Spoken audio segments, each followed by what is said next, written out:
भक्ति की परीक्षा। भगवान शिव की कथा। प्राचीन समय की बात है। हिमालय के पास एक छोटे से गांव में भोला नाम का एक निर्धन लेकिन शिव भक्त रहता था। उसकी भक्ति अटूट थी, लेकिन ईश्वर ने उसकी परीक्षा लेने की ठानी। भोला एक छोटे से पत्थर के मंदिर में भगवान शिव की पूजा कर रहा है। वह जो भी थोड़ा बहुत होता वही अर्पित करता, कुछ बिल्व पत्र और नदी का शुद्ध जल। भोला हाथ जोड़कर प्रार्थना करते हुए, हे महादेव, मेरे पास आपको चढ़ाने के लिए कुछ नहीं, केवल मेरी भक्ति और प्रेम है।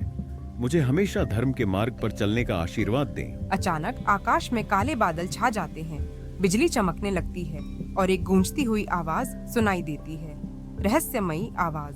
भोला, तेरी भक्ति की परीक्षा होने वाली है, क्या तू इसे पार कर पाएगा? अगले दिन जब भोला मंदिर जा रहा होता है तो रास्ते में एक वृद्ध भिक्षुक को भूख से तड़पते हुए देखता है। भिक्षुक कमजोर आवाज में, बेटा, मुझे कई दिनों से भोजन नहीं मिला, क्या तू कुछ दे सकता है? भोला अपने थैले में देखता है जहां भगवान शिव को चढ़ाने के लिए सिर्फ एक फल बचा होता है। वह कुछ देर सोचता है, फिर मुस्कुराकर वह फल भिक्षुक को दे देता है। भोला नम्रता से, कोई भी भूखा नहीं रहना चाहिए, कृपया इसे ग्रहण करें। भिक्षुक फल लेते ही एक दिव्य प्रकाश में बदलकर गायब हो जाता है। भोला चकित रह जाता है, लेकिन फिर भी मंदिर की ओर बढ़ता है। भोला जब मंदिर पहुंचता है तो देखता है कि शिवलिंग खंडित हो चुका है। गांव वाले घबराए हुए हैं। गांव वाले आपस में चर्चा करते हुए, ये बहुत बड़ा अपशकुन है, भगवान हमसे रुष्ट हो गए हैं। भोला के आंखों में आंसू आ जाते हैं, लेकिन वह घबराता नहीं।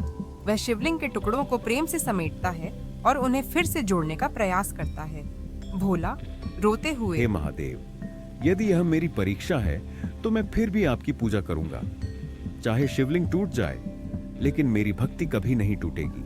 अचानक धरती कांपने लगती है और एक दिव्य प्रकाश प्रकट होता है। भगवान शिव स्वयं प्रकट होते हैं। उनकी आंखों में अपार करुणा है।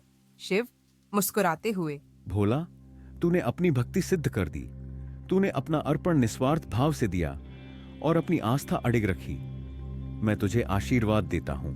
भगवान शिव अपना त्रिशूल उठाते हैं और शिवलिंग पुनः अपने दिव्य स्वरूप में चमक उठता है।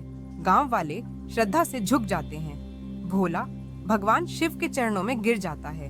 शिव उसके माथे पर आशीर्वाद का स्पर्श करते हैं और भोला के चेहरे पर दिव्य आभा आ जाती है। गांव में चारों ओर घंटियों की ध्वनि गूंजने लगती है। शिव, सच्ची भक्ति बड़े अनुष्ठानों में नहीं, बल्कि निस्वार्थ प्रेम और अडिग विश्वास में होती है। तू सदा मेरे आशीर्वाद से सुरक्षित रहेगा। शिव एक उज्जवल प्रकाश में विलीन हो जाते हैं और पूरा मंदिर प्रकाश से भर जाता है। इस प्रकार भोला की निस्वार्थ भक्ति ने उसे भगवान शिव का आशीर्वाद दिलाया। यह कथा हमें सिखाती है कि भक्ति केवल अनुष्ठानों में नहीं, बल्कि निस्वार्थ प्रेम, धैर्य और अटूट विश्वास में बसती है।